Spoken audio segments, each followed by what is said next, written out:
7:22 en el territorio continental ecuatoriano, buscando la verdad y abogando por la unidad nacional en pro de la paz y la seguridad en el Ecuador.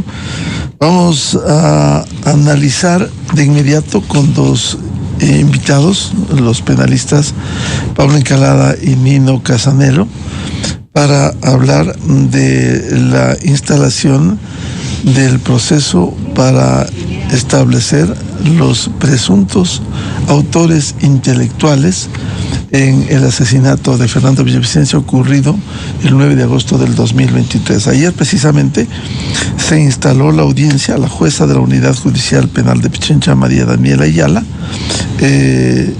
escuchó la formulación de cargos que hiciera la fiscal del caso, Ana Hidalgo, quien luego de presentar sus elementos de convicción pidió prisión preventiva para 4 de los involucrados: José Serrano, Javier Jordán, Ronnie Aliaga y Daniel Salcedo.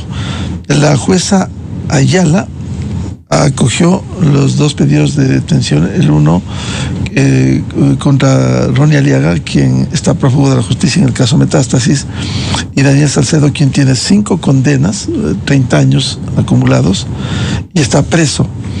Para quienes viven en Estados Unidos, el exministro José Serrano y Javier Jordán dispuso la presentación periódica ante el consulado en Miami. Antes de darles la palabra, quisiera ilustrar al menos 2 de los testimonios de este audio.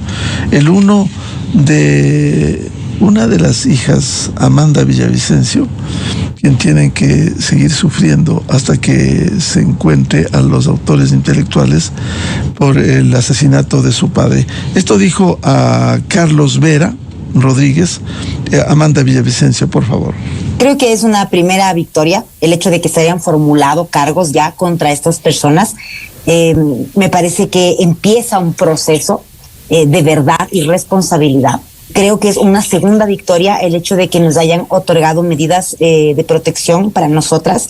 Hemos recibido, hemos sufrido ataques sistemáticos después del crimen de nuestro padre, de parte sobre todo de Javier Jordán explícitamente, y también de su maquinaria y su caja de resonancia mafiosa, que han reproducido mensajes en contra de nosotras, de nuestro padre, de nuestra honra y también de nuestra familia, lo que nos hizo por primera vez tener que pedir ser parte del programa de víctimas y testigos, porque estaba siendo ya demasiada extrema la inseguridad. Hemos visto el mismo patrón de persecución que tuvo Jordán con mi padre, con nosotras, y yo estoy segura que el país no quiere que más personas de nuestra familia sean atacadas de ninguna manera. Así que esas son nuestras 2 primeras victorias.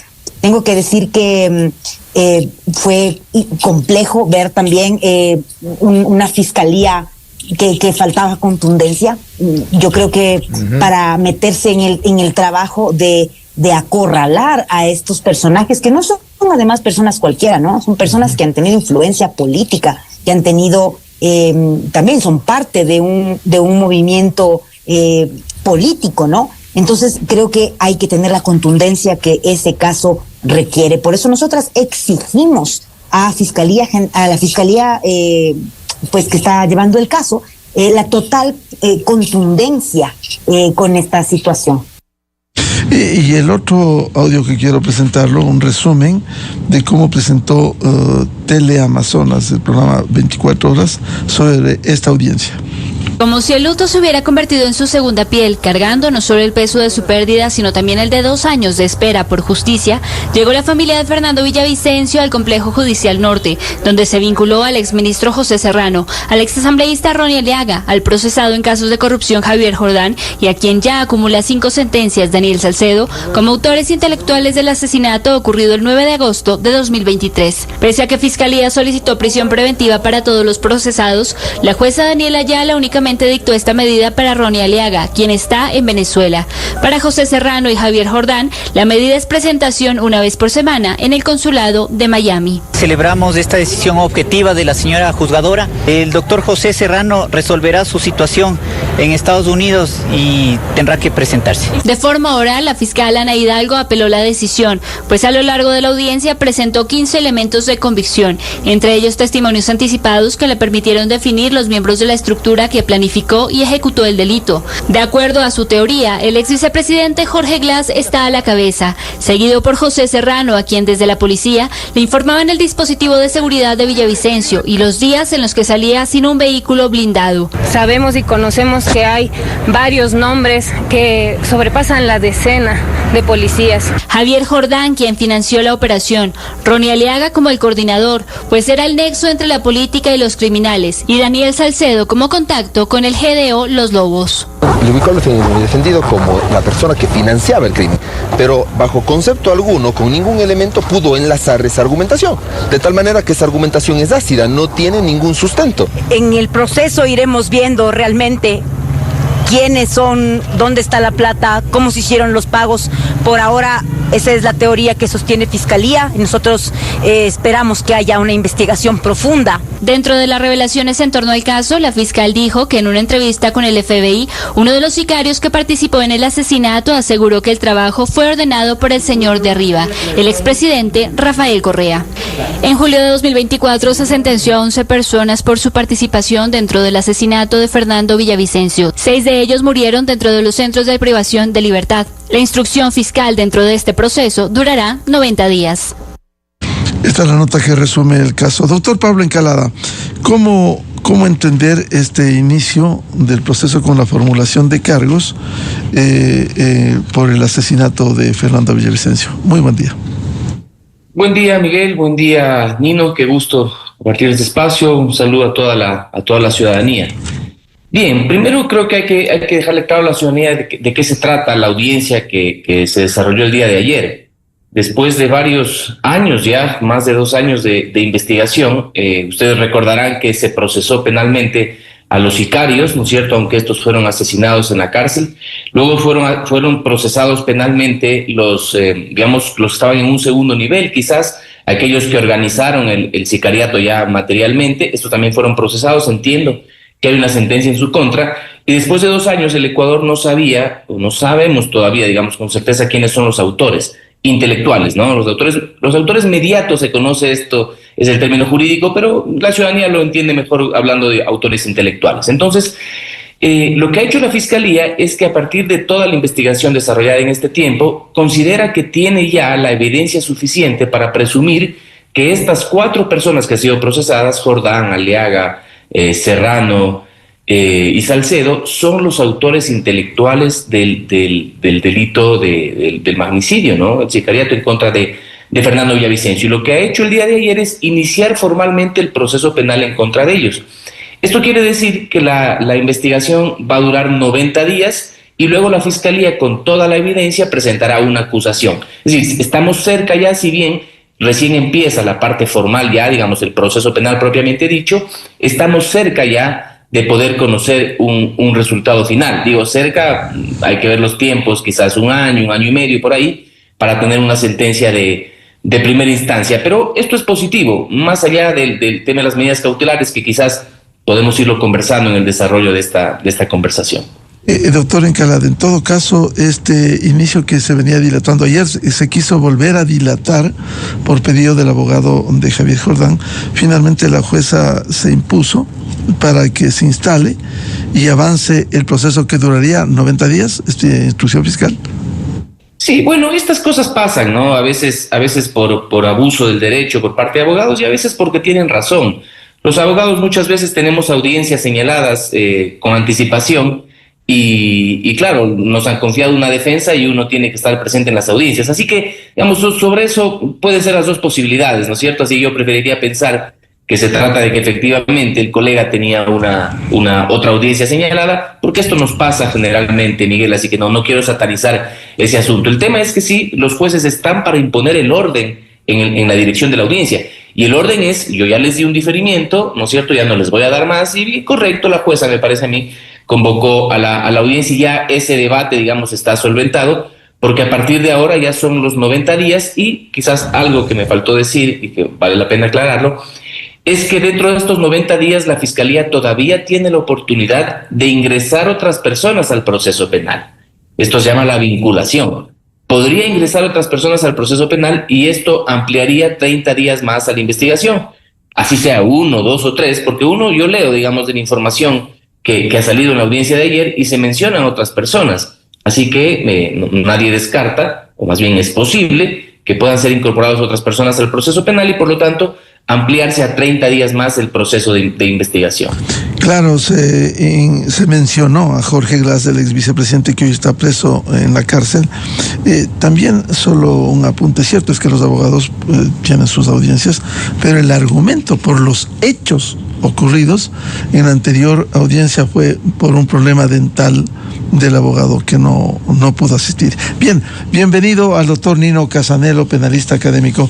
¿Cómo ve usted la instalación de este juicio, de este proceso importante para encontrar quizás a los autores inmediatos, autores intelectuales del asesinato de Fernando Villavicencio? Buen día. Muy buenos días, Miguel. Un saludo al doctor Encalada y a toda la audiencia de Democracia TV. Bien, recojo las palabras del doctor, del doctor Encalada, es el inicio del proceso. Quiero empezar por hacer una reflexión a partir del audio que nos mostraba al inicio, ¿no? En primer lugar, coincido y me solidarizo también con las hijas del señor Villavicencio, en el sentido de que finalmente existe una formulación de cargos y que eso es un avance, ¿no? El hecho de que inicie formalmente la etapa procesal ya nos da por lo menos la certeza de que el Estado de Derecho está conduciendo un proceso sobre la base de elementos presentados ayer por Fiscalía y que al menos en ese sentido van a tener una verdad, ¿no? Sobre tal vez los motivos detrás de este hecho atroz, ¿no? De otra parte, debo decirlo, ¿no? Un poco refiriéndome a la observación, yo la entiendo, insisto, lo hago con el mayor respeto por la pérdida de ellas, pero creo que más o menos en la línea de lo que nos decía el doctor Encalada, hay que tener en cuenta que esta es una audiencia que formaliza, digámoslo así, la presentación de los cargos. Básicamente el ejercicio es presentar los indicios, señalar cuál es el hecho que se imputa, la conducta que se imputa y abrir un término precisamente de 90 días, prorrogable a 30 días más si es que existieran indicios suficientes para vincular a otros, que de una u otra manera le permita a estas personas descargar, ¿no? Y de ahí, pues, ciertamente, así como puede venir más información de cargo, también vendrán eventualmente informaciones de descargo, testimonios, documentos, y cuando precluya, digamos, esta instrucción, lo que vamos a tener es una ponderación de parte de la Fiscalía, un segundo momento de meditación, donde va a decidir finalmente, pues, contra quién de estas personas que inicialmente formuló cargos o aquellos que vincule, si fuera el caso, sí, finalmente va a promover la acción a juicio, ¿no?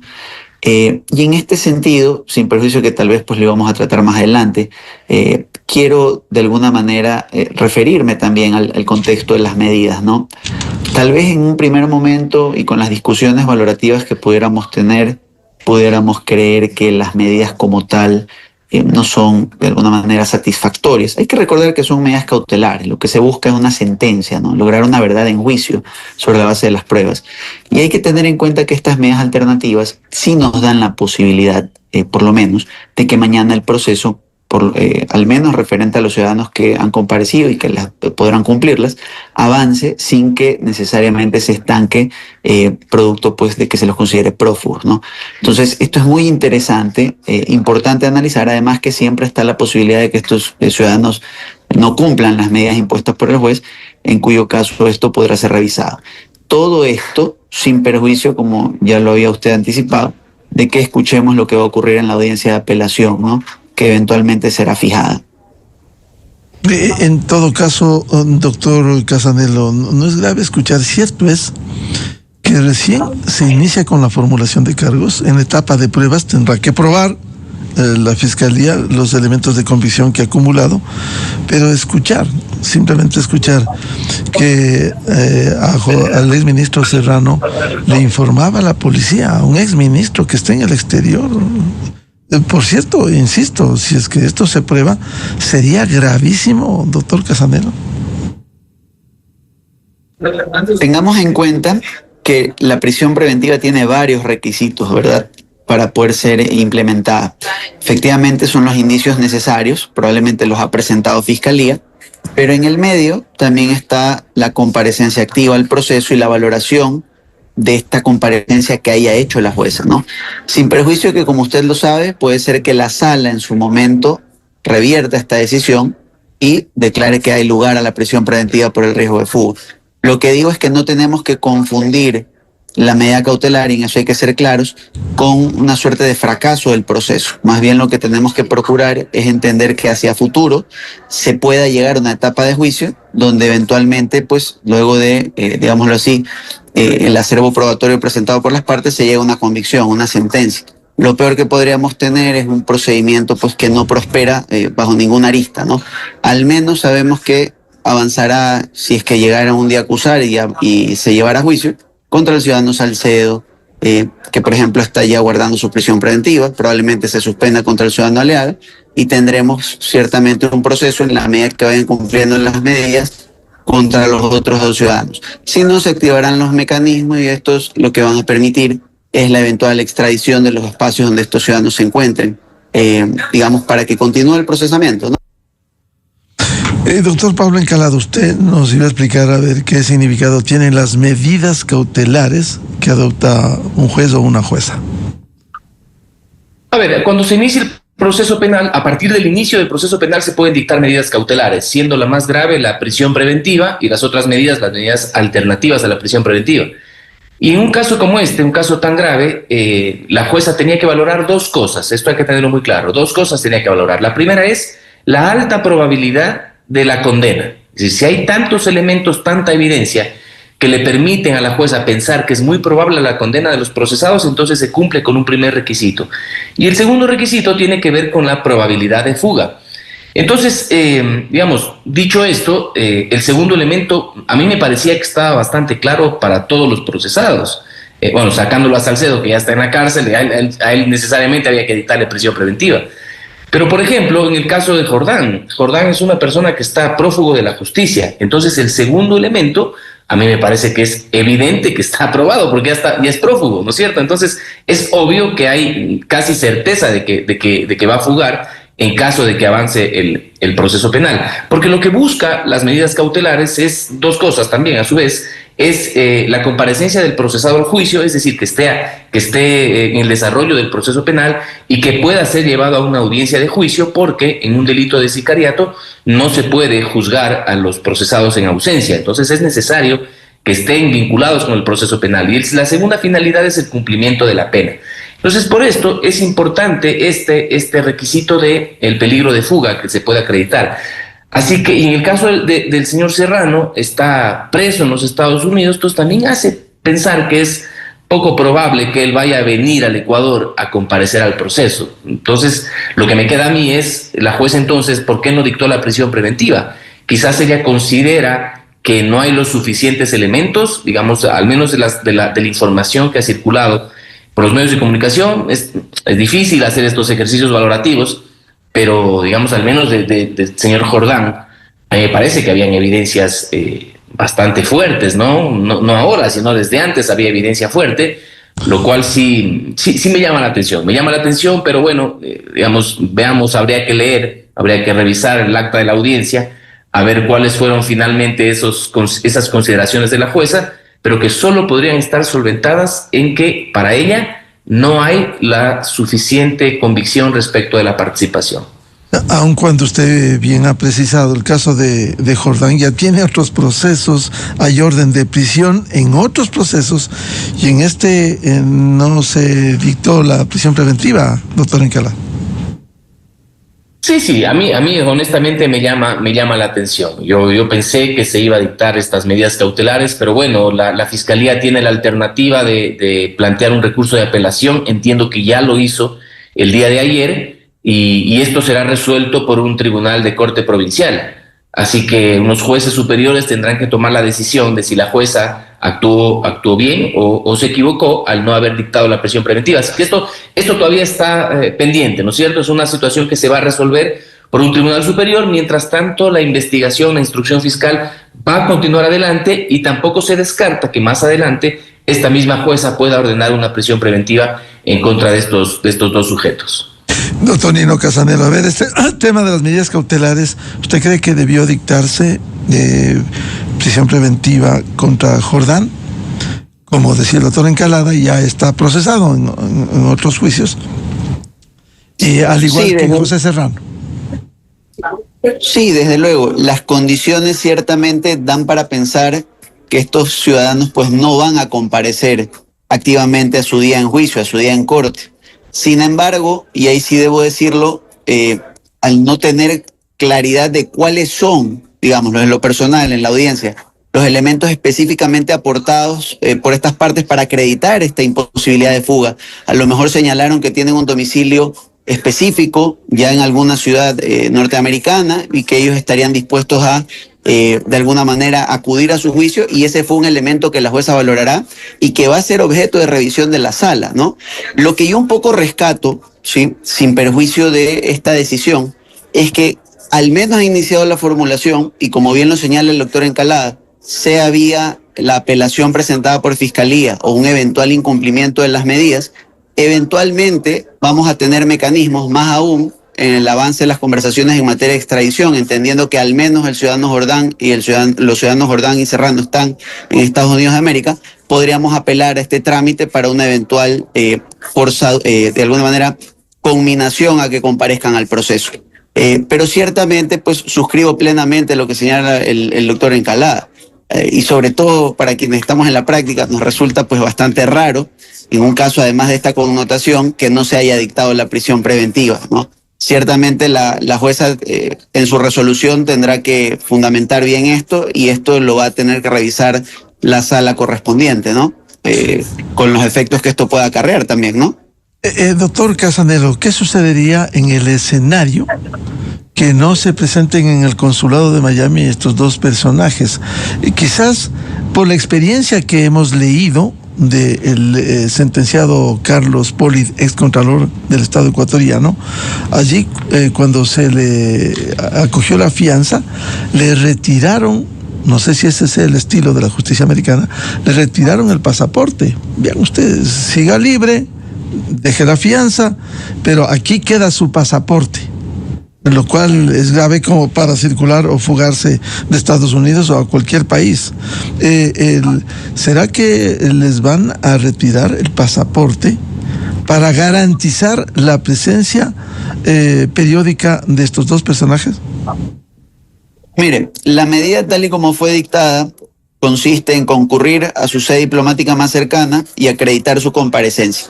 Si en algún punto ellos incumplen esta obligación, ¿sí?, lo que tiene que hacer la Fiscalía es señalar el incumplimiento de la medida para que la jueza en su lugar dicte una prisión preventiva.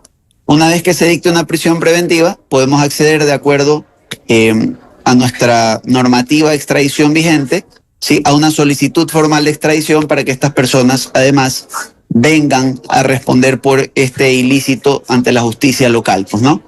Esa es un poco la lógica. Entendemos pues que en el caso del ciudadano Serrano se encuentra en este momento en custodia de una autoridad federal, y en el caso del señor Jordán entendemos pues que no enfrenta, hasta donde sabemos, un proceso en la justicia americana, pero al menos ayer ha comparecido, entiendo personalmente, o sea, a través de medios telemáticos, pero de forma personal, a la audiencia. Así que entendemos que está participando activamente y que habrá culminado incluso cuando rinda su testimonio, alguna dirección concreta pues para agilizar estos trámites. Pero ratificamos, ¿no? Sí es rara la decisión de una medida sustitutiva en este punto. Sin embargo, pues está bastante claro cuál sería el trazado de los acontecimientos si es que mañana ellos incumplieran su medida cautelar impuesta, ¿no? La de la presentación periódica. De hecho, podría pasar a la brevedad, ¿no? Claro, porque es una presentación periódica en el consulado diciendo lo hace. Bueno, habrá que ver qué hace la justicia ecuatoriana. Esta pregunta le formulo al doctor Pablo Encalada.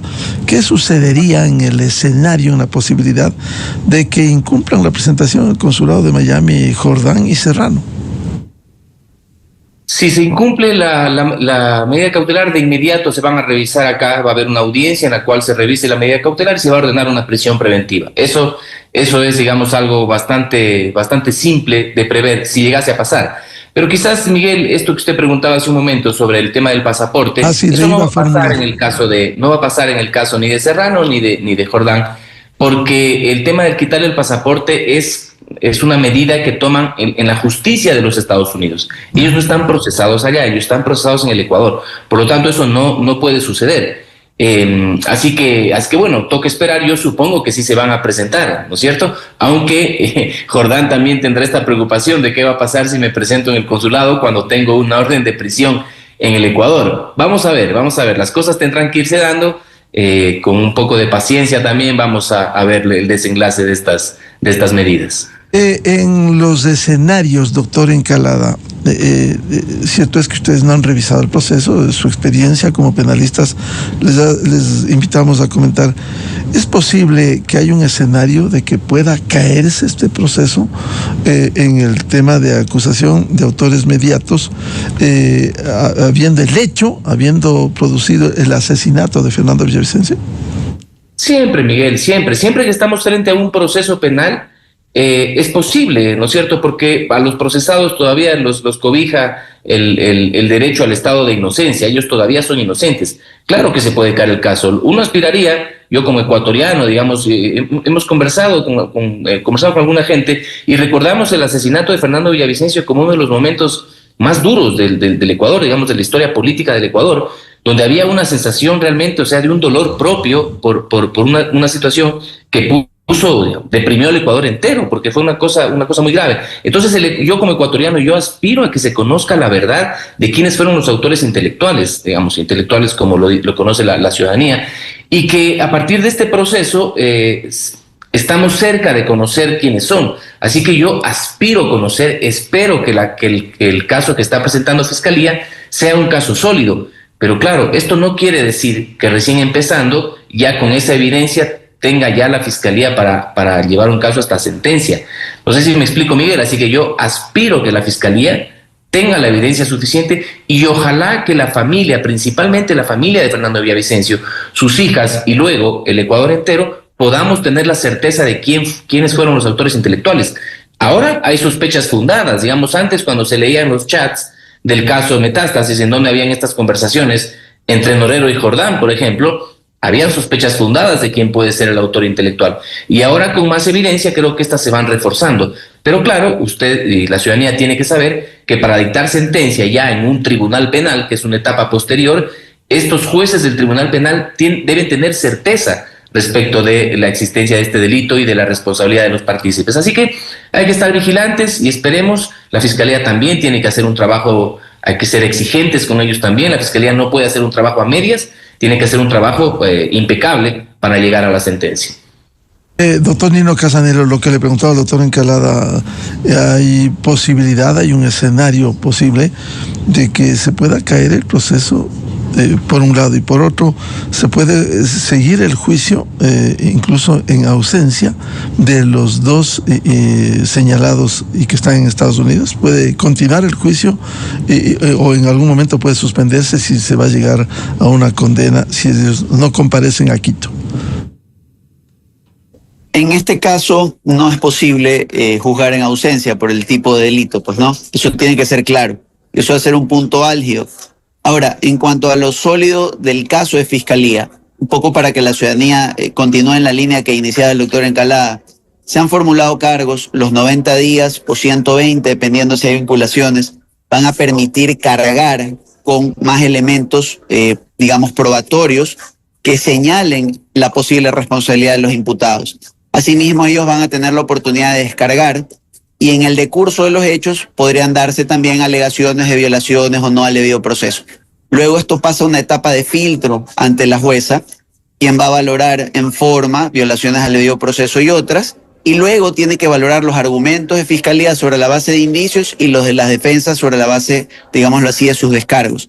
Y va a decidir si los remite a juicio o no, y además va a quedar establecido cuáles son las pruebas de Fiscalía para el juicio y cuáles son las pruebas de descargo de los procesados para tratar de establecer una ratificación de inocencia. Entonces, luego tendremos un juicio ante tribunal donde nos vamos a centrar en un debate probatorio, testimonios, peritajes, documentos, y luego de este proceso vamos a tener una sentencia. Entonces, son varios momentos donde se va a ir robusteciendo la estructura o la teoría del caso de fiscalía, varios momentos donde los procesados tienen oportunidad de desvanecer esta teoría del caso, y ciertamente yo creería que si la fiscalía ha formulado cargos, lo ha hecho sobre la base de abundantes indicios que desde el punto de vista epistemológico difícilmente lo harán endeble a futuro, ¿no? Ahora, como bien lo decía el doctor, es un proceso y depende en buena parte de los acontecimientos.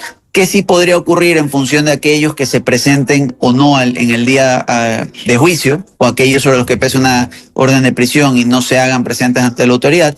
Pues sobre ellos se va a suspender el procesamiento. Usted tiene un ejemplo claro de esto en otros casos, como el mismo Metástasis en su momento, y lo que va a ocurrir es que eventualmente, pues, a medida que ellos de alguna manera regresen al control de la justicia, suponiendo que se pusieran vigentes órdenes de prisión preventiva o que comparezcan voluntariamente al país para comparecer a juicio, ¿sí? Eventualmente se van a ir evacuando las etapas de juicio, sí, sobre cada uno de ellos. Pero al menos hasta la preparatoria, hasta esta audiencia donde la jueza decide si los llama a juicio o no, sí, podemos avanzar tal y como se inició ayer en la formulación.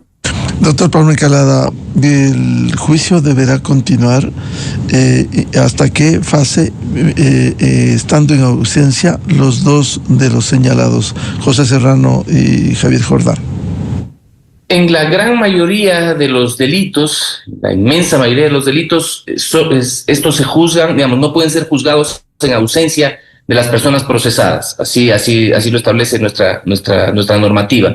Esto quiere decir que en este caso, que es un delito contra la vida de sicariato, llegado a la etapa preparatoria de juicio, que es al final de la investigación de los 90 o 120 días, si la fiscalía presenta una acusación y la jueza dicta un auto de llamamiento a juicio, el juicio continúa solo con las personas que están presentes. En este caso sería con Daniel Salcedo, ¿no es cierto? Y solo en contra de él podría darse una audiencia de juicio si es que los otros están huidos, ¿no es cierto? Ahora, si es que Jordán y Serrano continúan con sus presentaciones, un tribunal penal podría decidir realizar la audiencia de juicio quizás de manera telemática, ¿no es cierto? O que ellos comparezcan a la audiencia de juicio. Esto segundo lo considero bastante improbable. Podría ser que acepte un tribunal hacerlo de manera telemática. Pero yo les pongo de ejemplo un caso quizás emblemático para que ustedes lo tengan presente, que es el caso del secuestro del señor Balda. Recuerden que ahí estaba procesado Rafael Correa y esa audiencia no se pudo dar porque Rafael Correa estaba prófugo. Entonces, esa audiencia solo continúa en contra de las personas que estaban aquí. Y la excepción del juzgamiento en ausencia es de los delitos de corrupción, cohecho, peculado, enriquecimiento ilícito, cohecho. Estos delitos, los 4 delitos de corrupción, sí pueden ser juzgados en ausencia, y por eso es que en ese caso sí fueron condenados Rafael Correa y toda su gallada. Pero quienes están en el exterior, como el caso de Serrano y Jordán, se suspende el juicio, digamos, pero no prescribe, como no prescribe el caso Balda en el caso del expresidente de la República. No, sí prescriben. Solo los mismos delitos de corrupción que yo le hice mención son imprescriptibles. Este delito, el delito de sicariato, es un delito que sí prescribe, pero claro, prescribe en el máximo de la pena, así que estaríamos hablando que prescribe en 26 años. Ya.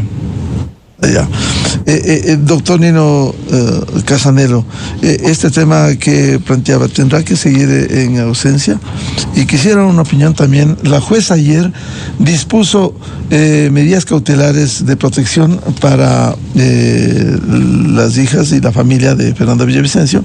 Dijo no puedan acercarse Ronnie Aliaga, Daniel Salcedo, Javier Jordán y José Serrano a menos de 200 metros de las víctimas y de sus familiares en primero y segundo grado. ¿Qué implica esto? Sí, efectivamente, pues recapitulando, ¿no? Como se trata de uno de los delitos que no se puede juzgar en ausencia, vamos a ir viendo caso a caso y también dependiendo de lo que ocurra, por ejemplo, con las órdenes de prisión preventiva. ¿Por qué? Como lo planteaba el doctor Engalada, si llegamos a la audiencia de juicio, claramente está bajo custodia estatal el señor Salcedo, cumpliendo ya la orden de prisión, porque ya se encontraba ahí. Digamos que para ese momento siguen compareciendo regularmente ante el consulado, pero al día de la audiencia de juicio, como él lo señalaba, tanto el procesado Serrano como el procesado Jordán dicen, oiga, yo voy a comparecer por medios telemáticos. El tribunal va a decidir si procede con esta audiencia y considera cumplida la comparecencia al juicio por el medio telemático, o si en su defecto y por las mismas características de la necesidad de asegurar el cumplimiento de una eventual pena, les dice preséntese de manera digámoslo así, personal, ¿no? En cuyo caso, pues usted entenderá, ninguno de ellos probablemente va a tomar un avión para presentarse, y si es que, dependiendo de las circunstancias, por ejemplo, el señor Jordán, tendría que activarse sobre él la orden de prisión que ya pesa, y eventualmente, pues, tendría que enfrentar la audiencia de juicio desde el Centro de Privación de Libertad. En el caso del señor Serrano sería bastante parecido. Si se presentara no hubiera una modificación, pero en el momento en que no cumpliera el mandato de presentación, cualquiera de los dos, el tribunal lo que va a hacer es sustituir la medida por prisión preventiva, y lo que va a decir es que se suspende el procesamiento hasta que estas personas comparezcan, ¿verdad? Y lo que va a hacer, como lo señalaba el doctor Encalada, es que vamos a avanzar con el procesamiento del señor Salcedo. No se diga del señor Aliaga, que ni siquiera se conoce bien su paradero, hasta donde pues lo han podido establecer. Entonces, lo que vamos a tener es un juicio segmentado, insisto, tenemos otros ejemplos aquí, sí, con riesgo de prescripción, pero a bastante larga data, porque en ese sentido la pena sí es bastante abundante en materia del magnicidio. Pero vamos a verlo, ¿no? Insisto, ahí tendremos que ponderar. El mismo tribunal, en su momento de llegar a esa etapa, tendrá que ponderar si conviene lograr la sentencia de una audiencia telemática y eventualmente iniciar un trámite de extradición, suponiendo que existiera una sentencia condenatoria. Pero yo rescato una cosa, y enseguida me pronuncio sobre las medidas de protección. Rescato que al menos tenemos formulación y que al menos estamos en el procesamiento, ¿sí? Y que de una u otra manera esto permite una verdad histórica al país, una verdad histórica a los deudos del señor Villavicencio, y ya tendremos que ver cómo avanza. Respecto a las medidas de protección, efectivamente, ni personalmente ni por interpuesta persona podrían acercársele nadie pues, a ellas. En nombre de estos agresores, y claramente pues refuerza la seguridad con la que ya cuentan también por formar parte del programa de víctimas y testigos, ¿no? Lo que eventualmente veremos, dependiendo de las circunstancias, tal vez de parte de ellas es un testimonio anticipado en la medida en que lo puedan proveer o que sea relevante para las investigaciones por su calidad de víctimas, pero ciertamente hemos iniciado, ¿no? Son muchas variables. A lo mejor en este tránsito que nos encontramos del procesamiento, mañana hay una decisión de la Autoridad Federal Norteamericana y el señor Serrano es puesto a consideración, es simplemente expulsado del territorio americano y puesto a órdenes de la autoridad ecuatoriana. ¿Cómo puede ser que demore un poco más? Va a depender mucho, digamos, del devenir procesal, ¿no?